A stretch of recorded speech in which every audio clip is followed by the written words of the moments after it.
This is an imperative moment. This is a big moment for the Steelers. Rodgers under center, turns, play action pass, rolling to his right, throws back and finds Darnell Washington. Touchdown, Pittsburgh Steelers. 2nd and 20, 2:31 remains. Ball back in the 32-yard line of the Steelers. Rodgers gets a snap, back pressure coming, eludes it, fires downfield, caught by Freiermuth. Freiermuth racing up the left sideline. The 20, the 10, the 5, touchdown Freiermuth. What a play! 68 yards. Rodgers with the late magic. The Steelers with the tie right now pending the extra point for Boswell. What a tremendous play. Oh my God. I don't think I ever ran fast in my life. Steelers up 31-30. Special teams units for the Steelers coming out there. McPherson has trotted out onto the field. He is lining up here for a 36-yarder with 11 seconds remaining to give the Bengals a lead. Rico, the holder, gets the snap. Here's the kick. The kick is on its way, and that kick, as you can hear from the roar of the crowd here, is good, and that is the end of the game. The final score, the Bengals 33, the Steelers 31.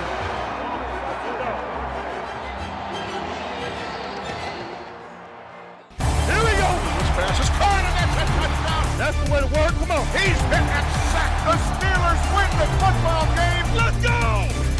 Come get it. You know what it is. This one is in the history books. Here we go. Welcome to the 84 Lumber Mike Tomlin Show.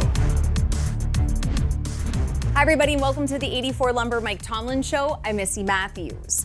The Steelers beat the Browns in Week 6 and then had a quick turnaround to get ready for the other AFC North opponent from Ohio. It sent Pittsburgh to Cincinnati with a chance to gain a larger lead in the division standings and also pick up their first win on Thursday night on the road since 2007. But unfortunately for the Steelers, things didn't go as planned. And for more on that, let's welcome in Bob Pompeani, who's standing by with Coach Tomlin. Bob. Missy, thanks very much. We're here as the Steelers get set for a big game this weekend against the Green Bay Packers. Head coach Mike Tomlin. Interesting stretch of games coming up, but I want to go back to the Cincinnati game. Disappointing loss. You've had time to digest it all and look at some of the things. Biggest takeaway from that game? You know, things were going good until they weren't. You know, right about in the second quarter, man, they started running the ball on us, and I thought that was just a catalyst for a lot of things for them offensively.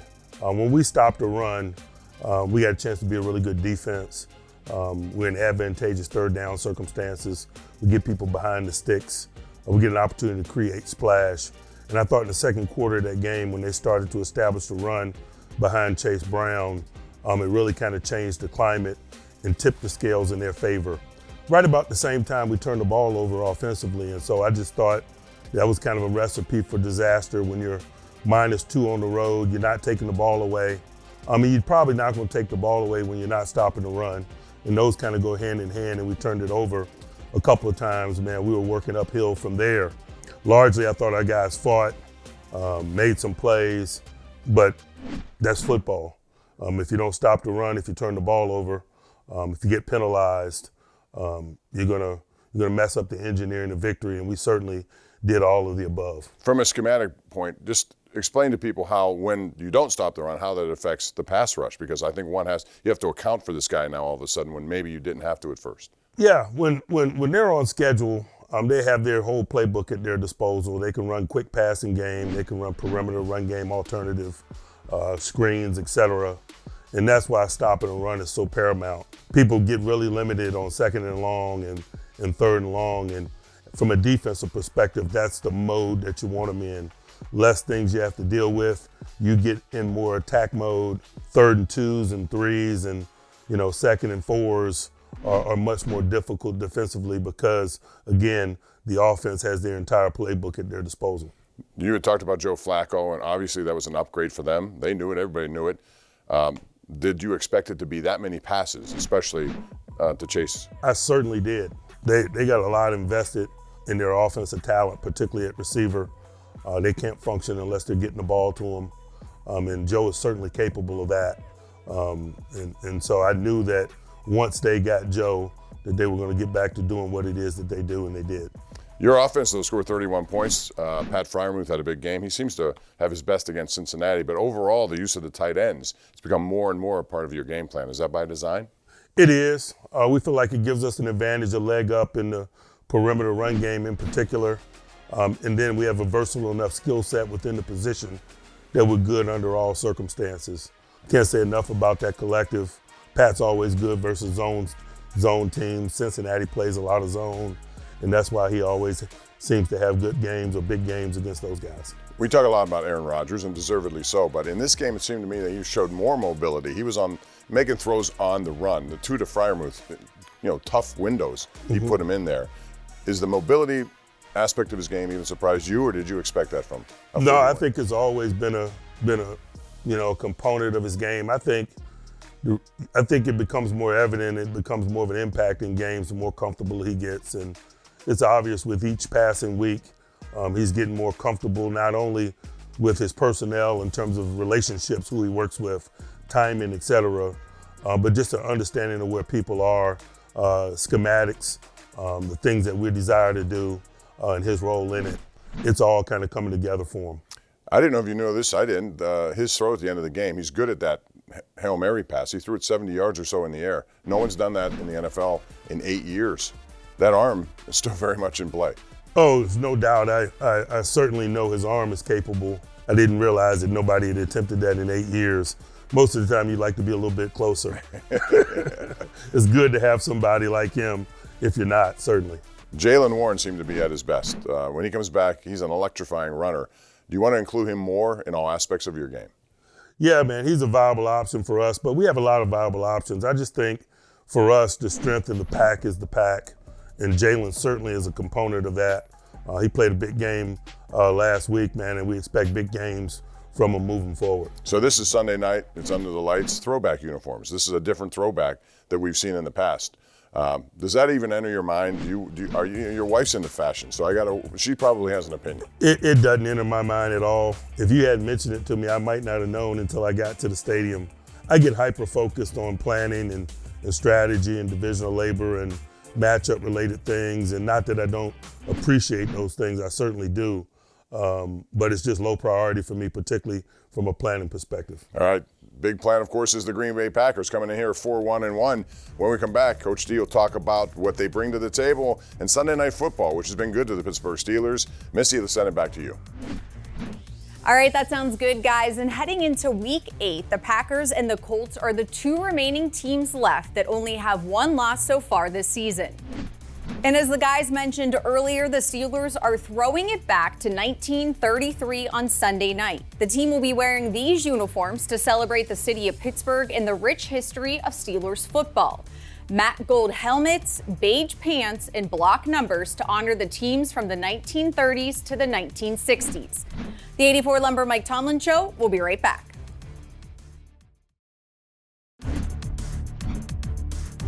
Welcome back to the 84 Lumber Mike Tomlin Show. Well, Aaron Rodgers already faced his last team, the New York Jets, in Week 1. But come Sunday night, he'll face the team that drafted him.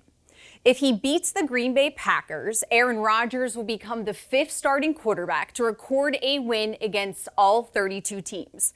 For much more on that storyline and the rest of this Packers squad, let's send it back to Bob and Coach. Guys. Missy, thanks very much. Green Bay Packers in town. Two of the most historic franchises go head-to-head on Sunday Night Football. Coach Tomlin, let's talk a little bit about just Aaron Rodgers. He's beaten every team except the Packers, so this will be an opportunity. It's going to be something that's going to be played up all this week. I don't know if you can tell he's more excited or less excited. He seems to bring it all the same every week, but he loves football, man. He's got a love affair with this game. He can find something about any game he'd be really fired up about, but he doesn't have to look far for this one, I'm sure. He spent a lot of quality years there. You can't put a price tag on that, but I'm certainly sure he wants to win this game. Can you gain an advantage given his time there? Plus, he's on the same team with Matt LaFleur. They work together. Is there something you could pick his brain about how they do things? I think there's certain advantages for both sides. He certainly knows them intimately and has been helpful to us, gaining an understanding of what their agenda might be. but I'm sure they know him intimately as well. And so, those familiarity things usually swing both ways. They got a good defense. They brought in Micah Parsons, and he had his first 3-sack game the other day against Arizona, and they needed all 3 of those sacks. He's one of those guys you have to scheme for. How do you do that? First and foremost, you got to minimize opportunities where guys like him really impact the game. And so you better not be in a whole bunch of one-dimensional passing circumstances, because if you are, guys like him generally decide the outcome of games. And as you mentioned last week, it was a classic example of that. They were in a tight ball game. Arizona had to take some risks down the stretch in the effort to pursue victory, and he got almost back-to-back sacks there late in the football game under those circumstances. And I think that's really indicative of guys like him. And so you better be balanced. You better stay out of one-dimensional moments. I think that eases the opportunity in terms of minimizing how he wrecks games. On the offensive side, Josh Jacobs has been running the ball well. He has a history of doing that. But he springboards their offense and makes life a little easier for Jordan Love. That whole thing about being one-dimensional, how do you make them one-dimensional and stop him? It starts with Jacobs, man. We got a lot of respect for him. We've seen him a lot. Saw him out in Vegas when he was there. He's a really talented runner, a nuts and bolts type of a guy. He's got a real strong run demeanor. The power falls forward. And so you can play behind that, certainly. But I'd be remiss if I didn't mention his contributions in the passing game as well. What he does in the screen game and on checkdowns is equally as impressive. And so he definitely is someone to be reckoned with. He sets the pace for them. They went out and acquired him in free agency a couple of years ago. This guy scored 23 touchdowns since he's been in Green Bay. And so that speaks for itself, his impact on their football team. How does that impact Jordan Love, who's really advanced his career to the point he's considered one of the elite quarterbacks in the game, and he has the wheels also? I think when you got a running back in a running game like that, it really minimizes particularly the coverages that you see, the coverage variations that you see on first and second down. It provides more opportunities for him to get play action chunks or misdirection passes, and they certainly do an awesome job of play passing and misdirection passing. But it's all steeped in the success and the commitment that they have to their run game around Jacobs. Not many teams, although maybe this is increasing in time, have their leading receiver being a tight end, and they do in this case. And he scored last week as well. Talk about his dimension to their offense. They got a well-rounded group, I think, and taking nothing away from Tucker, man, he's awesome. But, I think it's born out of, some instability. They've had Watson, he hadn't played this year. Their talented young receiver from Michigan State's been out a number of weeks. Golden is a rookie, a very talented rookie, first rounder out of Texas, but a rookie nonetheless. And I think some of those things has created an opportunity where Jordan has really leaned on Tucker quite a bit because of their past relationship and how reliable and well-rounded his skill set is. He's a good point of attack blocker. He's good in the passing game. He's good in vertical passing game and seams. He's good in the misdirection passing game. He's been a big threat for them in the red zone. They throw tight end screens to him when they're behind the sticks. And so he has a well-rounded skill set. They've had some instability of moving parts in the receiver group. And I really think that's allowed Jordan to focus in and utilize him as a core component of the passing attack. One final thing, and this is something I've been thinking about given the fact that these kickers are now, 60 is the new 50. They can kick them from 60. This kid, Lucas Haversack, who's going to go into student teaching or something, he got a call, he hit a 61-yarder, which erased Mason Crosby's all-time record. But from a strategic point of view, when you have only a limited amount of time left, but these guys kick, it makes it very difficult, even with 30 seconds left in the game, as Denver found out last week, they can move it into field goal range. Does that affect strategy for you? It certainly does. I don't know that it changes strategy. It accelerates strategy.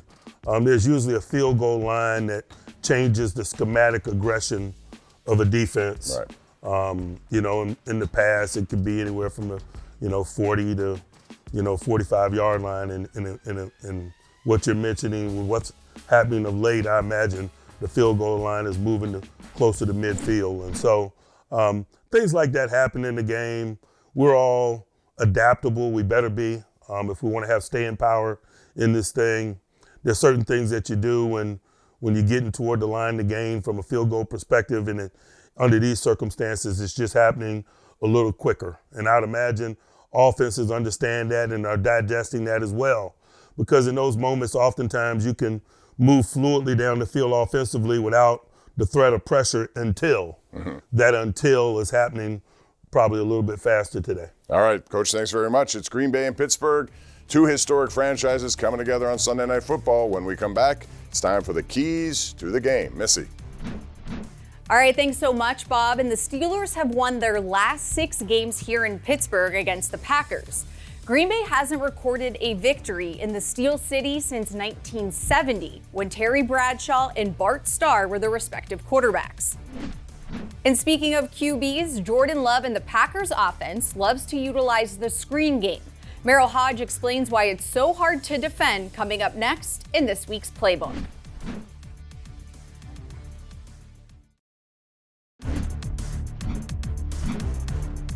Welcome back to the 84 Lumber Mike Tomlin Show. Show off your black and gold knowledge with Immaculate Prediction, the Steelers predictive game that gives you a chance to win some great prizes. Here's one of this week's questions. Will Aaron Rodgers have over or under 199.5 total passing yards on Sunday night? Just head to the Steelers mobile app now to compete for this week's first place prize, a throwback jersey autographed by Cam Hayward. Good luck. Jordan Love is one of 14 players on the Packers roster who was there in Green Bay for Aaron Rodgers last season. Week 8 will pit mentor against mentee. In 4 starts on Sunday Night Football, Love has 12 touchdowns and no interceptions. And for more on what the Steelers defense will be up against, here's Merrill Hodge with this week's Playbook.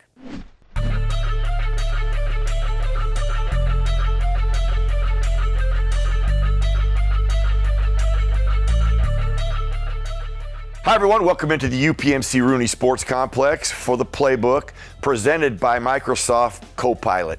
Now the Green Bay Packers offense is one of the best offenses in football. The one thing I think they're the very best in football is running screens.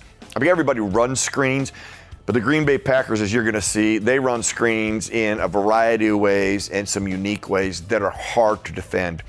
Now the very first screen we're going to look at, the back in the backfield. Now he's going to eventually work his way over to the left to the 30-yard line. But as we snap the ball, I want you to see the misdirection in motion. The receiver comes here. Look at the fakes they do. Now as we stop it here, they've done a great job of setting the screen up to the left. The back wanders over there, and they have 2 blockers accounting for 2 defenders. Well, you can't set it up any better than that. The timing is perfect, which is critical. So as we let it go, watch how they go about executing this. I mean, it's a simple pass. You get it to your runner. Now, this is a big-time play. This is explosive plays that you just can't have as a defense. They wound you as a defense, and you get points from that. Now, in this particular screen, both backs are going to be involved. One back is going to block for the other back. So initially, they're going to motion the back to the right out of the formation. As soon as that happens, then they'll snap the ball. So let's get that far. Love will motion him, he goes across. Now he's actually getting in position because the other back is going to get the screen. Now as Jordan takes the drop back, he actually gets flushed from the pocket. So as we move it forward, he gets flushed, but he knows the screen is still set up there. So he just dumps it off to the back there. The other back's in position, and they almost get a touchdown out of this. I mean, this is how well they execute their screens. This is how well they go about setting them up. Now the next screen is a tight end screen. So we've already had a bunch of screens, and I'm telling you this, you don't see many teams run it like this, but the tight end at the top of the screen, close to the formation. Now he's going to stop and block. So let's snap the ball, and he falls into play to block. Everybody else is running go route, so they're taking the coverage, they're getting a lot of separation from the line of scrimmage. And that is really pivotal because they time it right again. As Jordan Love drops back, watch the tight end. He's just going to leak out, and he's got 2 guys that want to help him down the field, and they get a big-time play out of this. They get a first down. It is a real challenge for your defense to identify these things and react to them. So it'll be an area of concern for the Steelers defense and something they're really going to have to manage in this particular matchup. And you can catch all of Merrill's playbooks on the team's official YouTube page. Well, after a disappointing loss in Cincinnati, the Steelers are looking to rebound in primetime. Pittsburgh is 14-5, including 7-3 at home under Coach Tomlin on 9 days rest. For more on how the team can get back into the win column, let's send it back one final time to Bob and Coach for the keys to the game, presented by your neighborhood Ford store. Guys.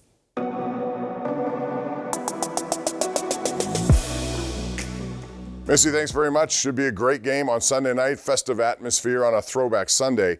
Coach Tomlin, let's talk about keys, because there are many of them when you have so many talented players really on both sides. What do you try to focus on? You know, I think it's probably less subtle in terms of the determining factors, and I really just, digest what's happened the last two times these teams have come together. In 23, we were able to win that game because of red zone defense. They moved the ball, certainly, but we made them settle for 3 a lot. We had a red zone interception late in the football game. Red zone defense in a game like this is significant. That 4-point swing under those circumstances. And then obviously significant plays in special teams. We played them up there in 21, and we had a field goal block right before the half that got deemed offsides. That would have been really critical. That was a 10-point potential swing in that game because we returned it for a potential score. And so I think significant plays in the kicking game and the situational defense, whether it's us or them, are really critical factors in terms of how this game's going to unfold. One other thing, Aaron Rodgers against his former team. A lot of people are going to bring that up. You see any extra juice in your quarterback this week? I think Aaron finds a way to bring juice each and every week. He's going to find some component of the matchup, somebody he has a relationship with, some level of familiarity. I just think that's what guys like him do. He's been at it for 21 plus years because he's got a unique relationship with the game. He doesn't need external motivation to be ready to play. He'll be ready to play, certainly. All right. Coach, thanks very much. All the best. Sunday night, Packers and Steelers, and it should be an outstanding atmosphere at Acrisure Stadium. That's going to do it for our program tonight. For Missy Matthews and head coach Mike Tomlin, I'm Bob Pompeani. We'll see you Sunday at Acrisure Stadium.